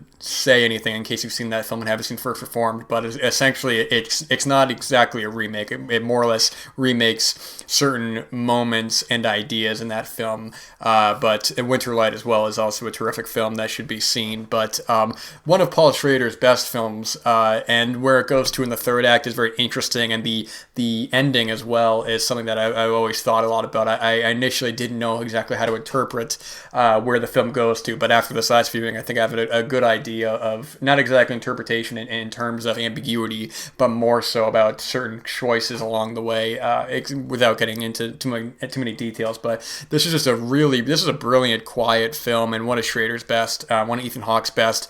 The framing, the editing, the writing, the acting, it's all top notch here. This is somebody who is a master of his craft, and has just proven this again. And even when I said before I wasn't as crazy about the card counter, I thought it was okay. There are moments in that film in the way that, as well, you have a lonely character in that who's narrating the film, and there are moments in that film that I think are genius. I think Schrader hasn't lost it. It's just that I don't think the whole film works, but this film definitely does and has to be seen. Man, it's just a phenomenal film. So that is First Reformed. Alright, man, so number 2 and number 1 are two films I kind of wrestled with internally with what I wanted to give number 1 as, and ultimately, I don't know if I reached an entirely conclusive conclusion, or definitive conclusion, I should say, because with number 2 and number 1, I mean, even First Reform could have been number 1. It was honestly not that far off from being there, but number 2 and number 1 they shouldn't be compared, because I think they're both genius in their own way.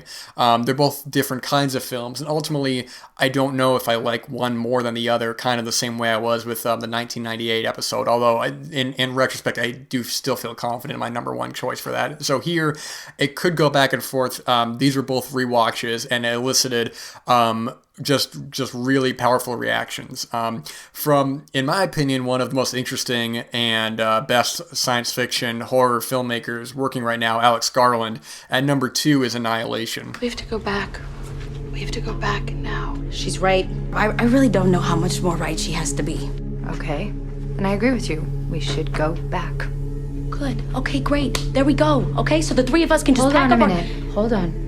We should go back, yes, but it took us, 6 days to get here? And the coast is 2 days away.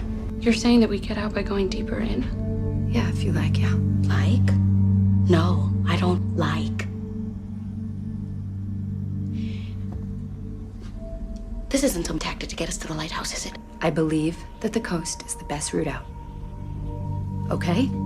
This was one that the release of this film was totally boxed, man, and this was one that it's kind of surprising this film even got made at all, because it's hard these days to come by films like this, science fiction for adults, that doesn't have to be that doesn't need to appeal to a mass general audience. This got a theatrical release in 2018, but apparently, I mean, from hearsay, Paramount was unsure how to go about the film, saying it was too intellectual for mainstream audiences, and as a result of that, I think just got dumped on Netflix in the UK, and kind of, I don't think did as well as they had wanted it to. So it's kind of a miracle that this film even got made, as is Alex Garland writing off the success of X-Men Ex Machina, which is a film that I like a lot. It's a film that I've liked a lot in retrospect, because when I initially saw it, I had lukewarm feelings on it, but since then, especially seeing his follow-up films, this and his recent one, Men, which I liked a lot, it made me appreciate that one even more. And apparently he said he only has one more film in him, which is a shame, but I mean, quality over quantity, man, because this film, I think, is just one of the strongest and smartest science fiction films of the 21st century. This is definitely up there. Speaking of when I was talking about with First Reformed Paul Schrader and Oscar Isaac in the card counter, we have Oscar Isaac here as well, who this is also at times a non-linear film. We have Natalie Portman, who plays Lena, or Lena, I apologize, and it's been, I think, about a year or so since her husband went off. He was in the military and never came back, and there was speculation of what happened to him, but there was never a real conclusion. And eventually, he just comes home one day, but right off the bat, he feels very cold, very distant, and robotic. And from there, we start to learn a bit more of what was going on with the situation, as well as Natalie Portman and a group of scientists who are going into this kind of bubble, in a way, called the Shimmer, where time is totally out the window. You can be in there what feels like for days, but you're actually in there for weeks. The atoms are being split. You have animals that have different features to them. It's science run amok, and they have to get to this one point where a lighthouse is to kind of be able to stop it. And man, this film, this seeing it theatrically was amazing, no doubt about that. But this last viewing was a viewing that could not be replicated again, man. I just found myself, my eyes were glued to the screen, man. I didn't even want to get up to go to the bathroom, and I knew what was going to happen. You know how it plays out, but I think I had forgotten about certain emotions and certain sequences in the film, and how brilliant they are, not just visually, but the audio as well, which I'll talk about in a little bit. All of the players here, they do a very good job. And Natalie Portman, I admittedly am not too big of a fan of in terms of an actor. I just haven't really seen her in a whole lot. That's kind of blown me away. And here, it's not an amazing performance, but she does fit the role very well as a confused outsider, like the audience is, going into this place. And I do agree a bit with the a negative that I have heard about the film, is that the film does start out with the after, where Natalie Portman is talking to these other characters about her getting inside, so right off the bat that she gets out. I do think that is a bit of a detriment to the film, and apparently that was Alex Garland's choosing, which feels like a studio no. But that's a very minor point. I don't think it takes away from a lot of the tension in the film, because the film ultimately, when you say it's a film that, of everything, you watch so many films, you watch so many horror films or science fiction films, there's not a lot that really gets under your skin, and I can confidently say this film gets under my skin. I think this is one of the creepiest films of recent memory, not just with the big moments in the film, which I'll talk about, but even early on, the way the film is directed. When Oscar Isaac first comes back into the picture, you just see him walking up the stairs, and Natalie Portman asks him where he came from, and he I forgot what he says, but he says he was right outside the door, and it's just the way he plays that, it's so cold and creepy, and it's just like, oh man, it's truly unnerving, man. And then when you get into the Shimmer, it feels truly otherworldly, man. It doesn't feel like these characters are just, or these actors are just on a set in the woods. When you get to these big visuals of these animals with different cells in them, and how they relate to certain characters in the film, because as well there's certain metaphors going on for each of the characters has had a loss in some sort of way. And the first time I saw this film, I think I was able to make the general surface level kind of observations from a lot of the visuals, the more over the top, big spectacle kind of visuals. But on the second viewing here, being able to get more out of it with certain relationships with characters, when characters enter, when characters leave the film, and how that environment kind of mirrors it in a way. Including one moment in the film that I just thought, I'll talk about a big moment in the film, but there's one moment where it's one of the characters they go to walk away from something, and the way the camera follows them, and I don't want to tell the whole scene, but it's so creepy, man, but it's like beautiful in the same way. I don't know what it is about this film, man. This film really just gets under my skin in the best possible way.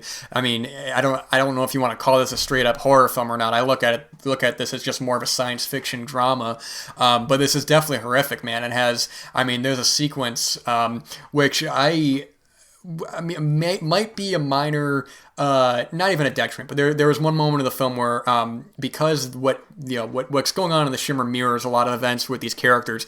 There's one moment where they go to a location, and I don't know, and it's a location a character is familiar with.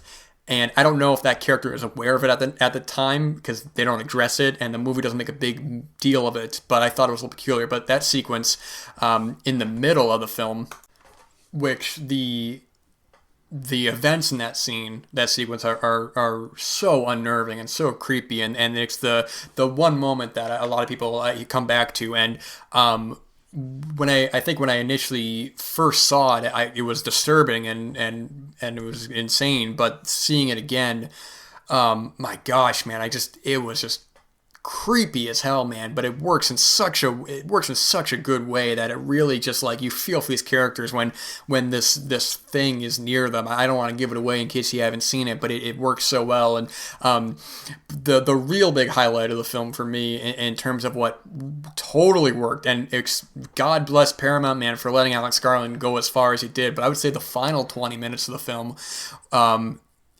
it goes into some really wild visual places, and I just could not take my eyes off the screen, man. And I also want to mention the score for the film as well. There's a musical sting they use in the third act that is so just like makes the hairs on your arm stand, especially with the visuals accompanying it.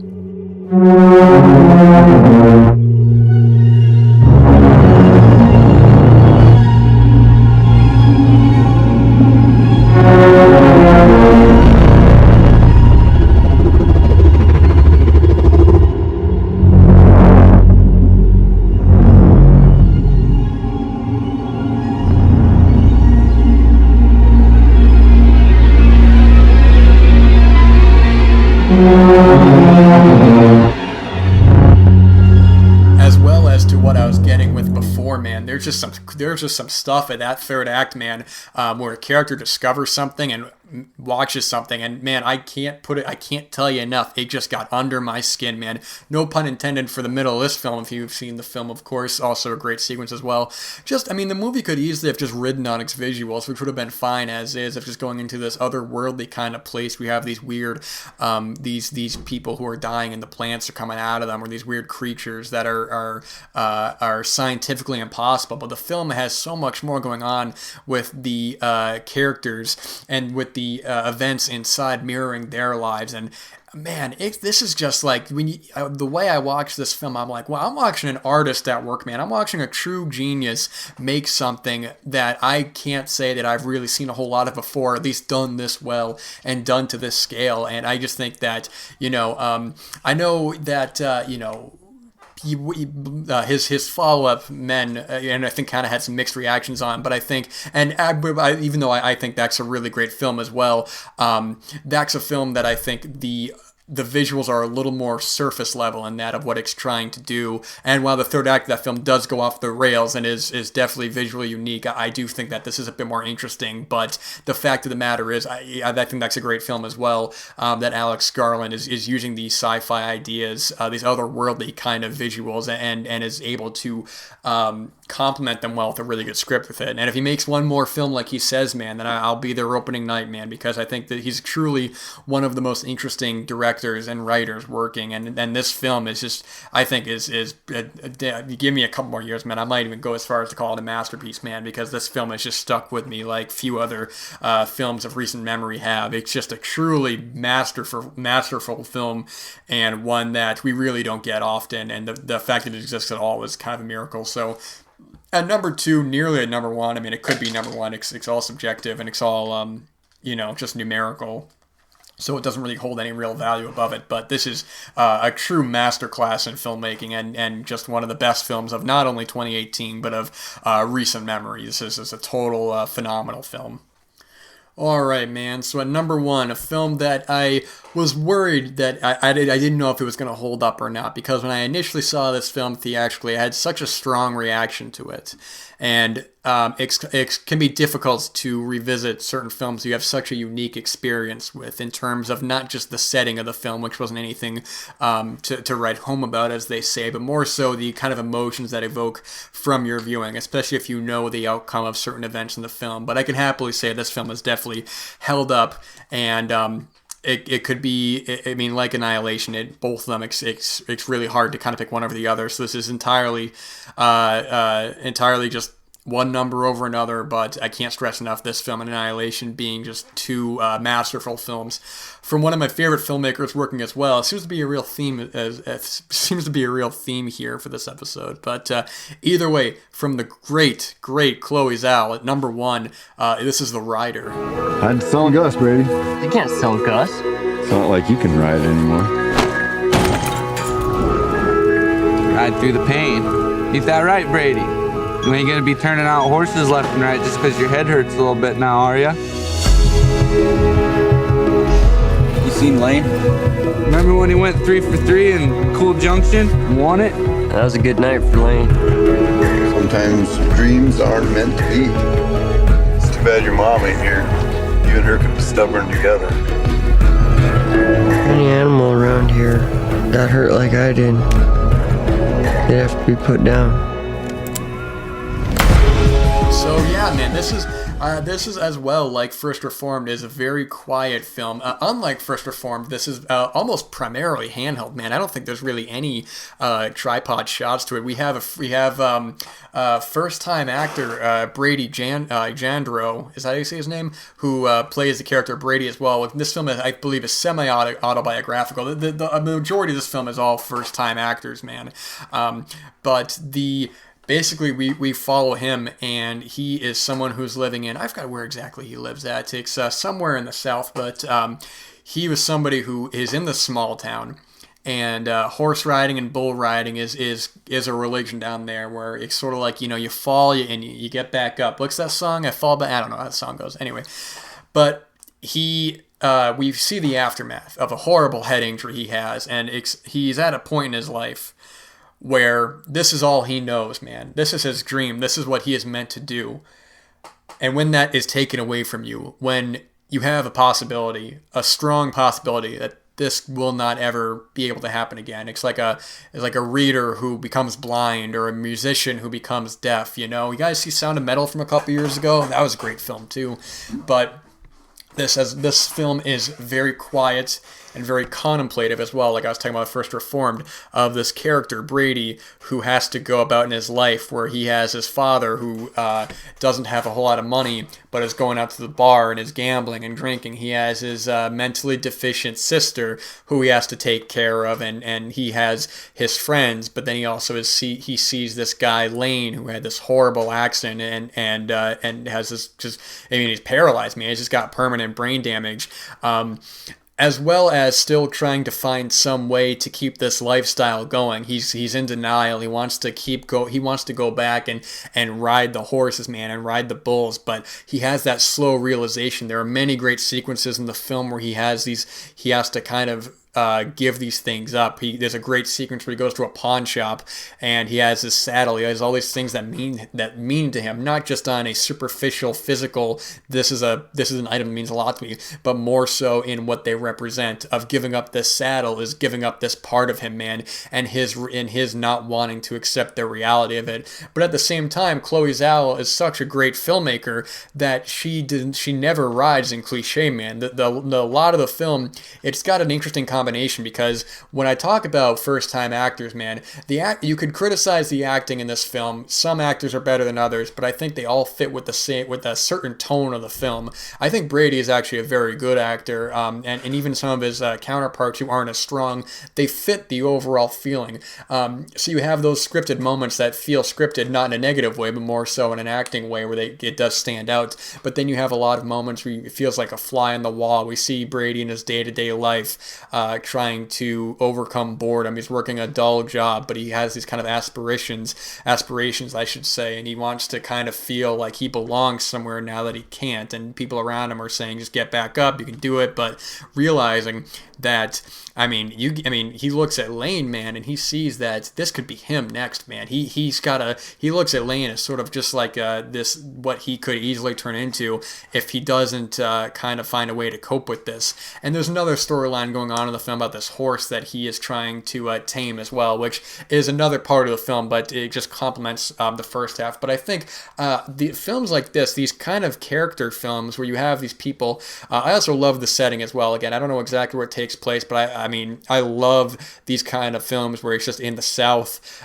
in these kind of isolated areas, these small town kind of people. You guys see Montana Story, man? If you haven't seen that, man, I'll talk about that some other time at the end of the year. I've actually talked about that quite a few times on the show, but in case you're new to the show, that's another film that I highly recommend. That gives me the same sort of reaction, and ironically, actually, it's probably my favorite film of the year so far this year. But I just love the quieter moments with him, and him feeling kind of lost in a way where he's starting to not exactly know what to do with himself. He knows he's getting worse. He's getting these terrible seizures. He's getting these like the nerves in his arm tighten up, man. There's a really powerful moment where he can't get off a horse, but he doesn't want to admit it to himself. And it's just, you just feel for him, and you feel the struggle that he's going through of just this lifelong passion being taken away from him because he just went too far, man. Or just it was not even went too far. I apologize, but it was just a bad accident. And it's just such a beautiful film, man, because the atmosphere as well, the exteriors, the open landscapes, the cars driving, it's just the supermarket, it's all just so peaceful and quiet and tragic, and the open American landscape. This is truly an American film, not just because of the whole cowboy aspect, but because of just the location as well. It feels so American and feels so, you got to follow your dreams, but at what point do you say that you can't do it anymore?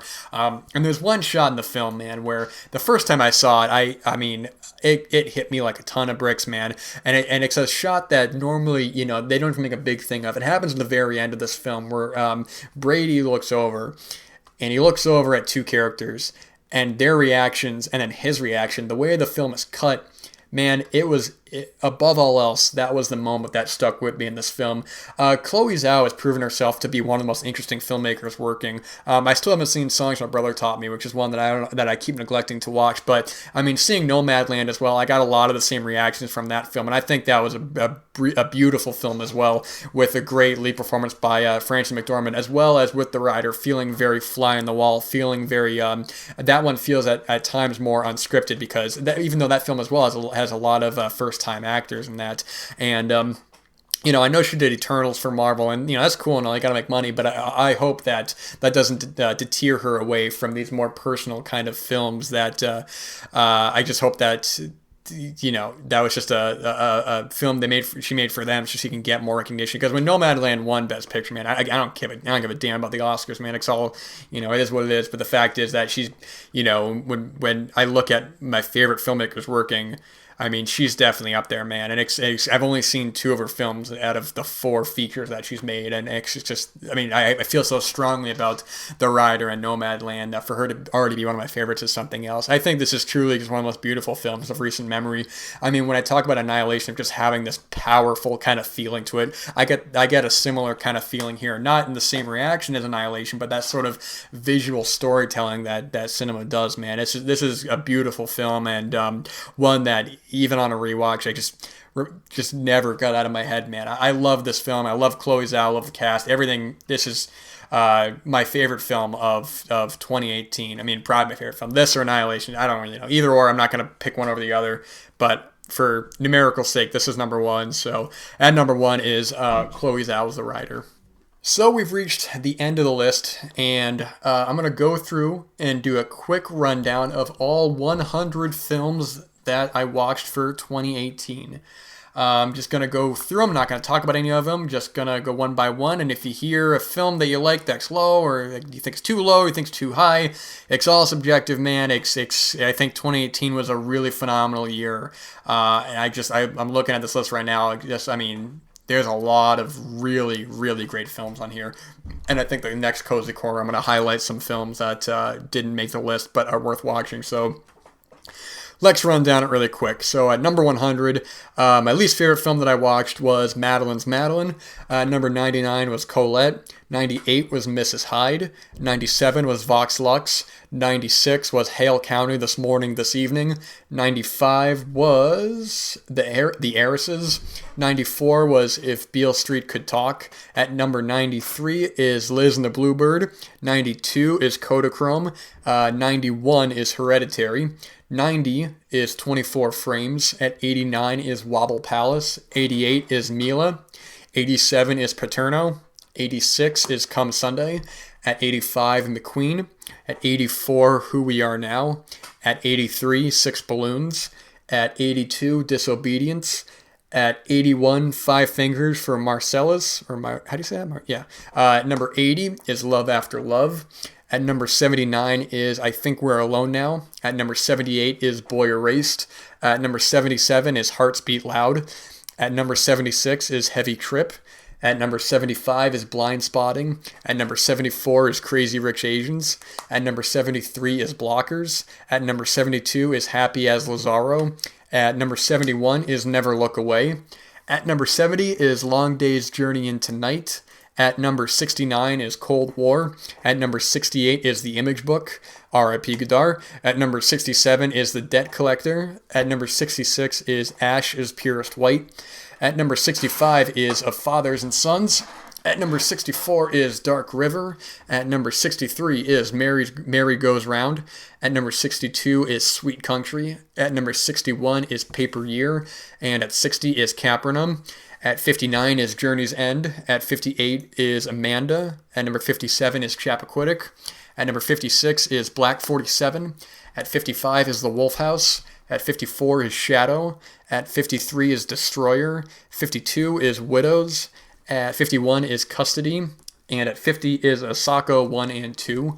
At 49 is Golden Exits. At 48 is An Elephant Sitting Still.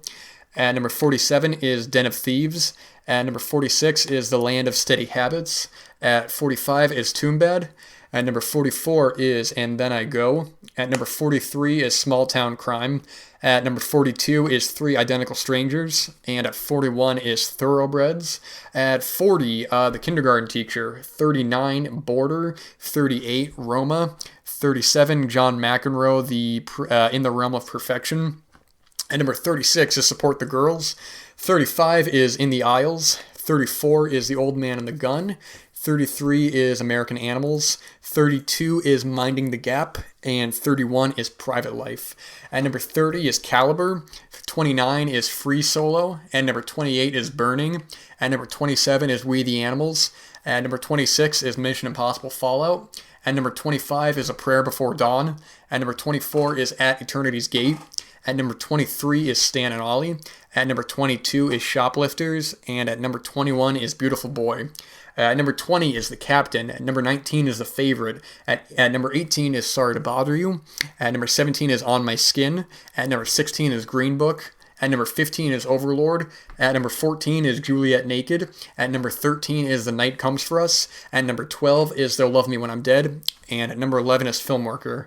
And the top 10 once more. At number 10 is They Shall Not Grow Old. At number 9 is Leave No Trace. At number 8 is The House That Jack Built. At number 7 is Mid-90s. At number 6 is Thunder Road. At number 5 is The Other Side of the Wind. At number 4 is Don't Worry, He Won't Get Far on Foot. At number 3 is First Reformed. At number 2 is Annihilation. And at number 1 is The Rider. Alright, man, and here's the exciting part. The randomized year from 1930 to 2021 of what will be the next top 10 video to come out in March 2023. And remember that 1956, 1958, 1998, and 2018 have been removed.